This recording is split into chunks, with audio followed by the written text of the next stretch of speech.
What's up and welcome to KplusGaming Corner, and in this Remnant 2 video, we're checking out a new status effect build post-patch that totally claps cheeks on Apocalypse difficulty and is a fun way to delete enemies as fast as they spawn. So if you like status effect builds and applying those dots on enemies, then this is the one for you. Without wasting any more time, let's get right into it.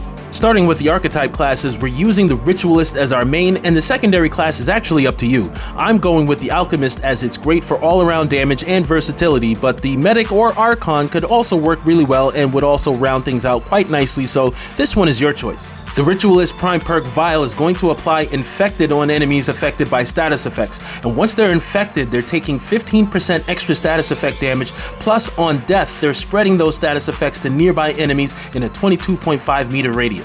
This is usually at 15 meters, but with the Amplitude AoE trait, we can spread that out farther, but we'll get to the trait points a little later.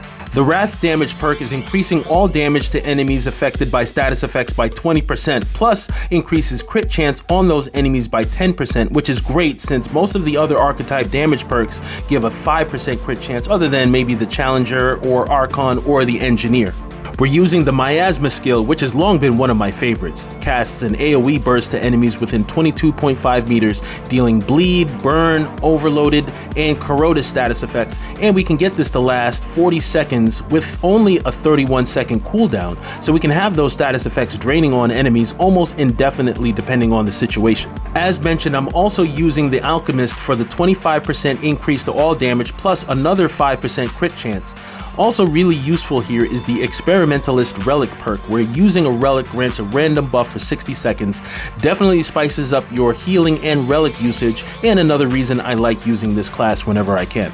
I'm using Frenzy Dust as the Alchemist skill for the increased fire rate, reload speed, and movement speed, but if you wanted to go more defensive, either Elixir of Life for the health regen and cheat death it provides, or Stone Mist for the damage and stagger reduction are all good skills to use. Moving on to our Amulet, we're using the Energized Net Coil, which has basically become a staple in most status effects builds since the patch, and although I like to be different and do my own thing, I can't deny how good this amulet is now. You're damn near nerfing yourself these days without it. If you did want to go with something else, the Chains of Amplification is a good one since it increases all damage dealt to enemies suffering from a status effect by 20%. Legacy Protocol can reduce your skill cooldowns by 20% while increasing the skill duration by 15%, making Miasma and also your Alchemist skills more effective.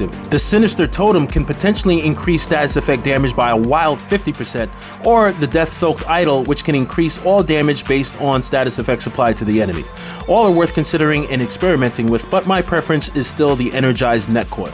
For the rings, we're using the Ahani Crystal, widely considered one of the strongest rings in the game for its multiplicative damage boosts, and I'd say this should also be a staple in most status effect builds. Timekeeper's Jewel, which increases the duration of all status effects. I believe this doubles the duration, but you can correct me in the comments if I'm wrong on that. The Timekeeper's Jewel has a direct relationship with your Miasma skill, as without that ring on, you can see what the difference is in damage and duration of the skill, so you definitely want to make room for this ring. I'm also using the Red Ring of Death, which duplicates the last damaging status effect applied to the enemy, although this will reduce the status effect damage a little bit, but we balance that out by using the Shadow of Misery, which increases status effect damage by 15%. Keep in mind though, with the Red Ring of Death, when you activate the Miasma skill, it won't duplicate all of the statuses. Seems it'll duplicate one random one, but I still like the way it works here. If you don't like that and want to try something else, the Alumni Ring increases all elemental damage by 10%. Band of the Fanatic increases status effect damage at the cost of some status effect duration, although this one can kind of nerf your Miasma, so I'm not sure how much I'd recommend this personally. I'm just not sure if the upfront damage increase is worth having Miasma only last for 7 seconds. I suppose if you paired Band of the Fanatic with the Timekeeper's Jewel, it's a little better, but I'd still say this wouldn't really be the way I'd go. Stone of Malevolence is also another one to consider if you wanted to generate more mod power faster. When it comes to the weapons, I'm using the Sparkfire as the main.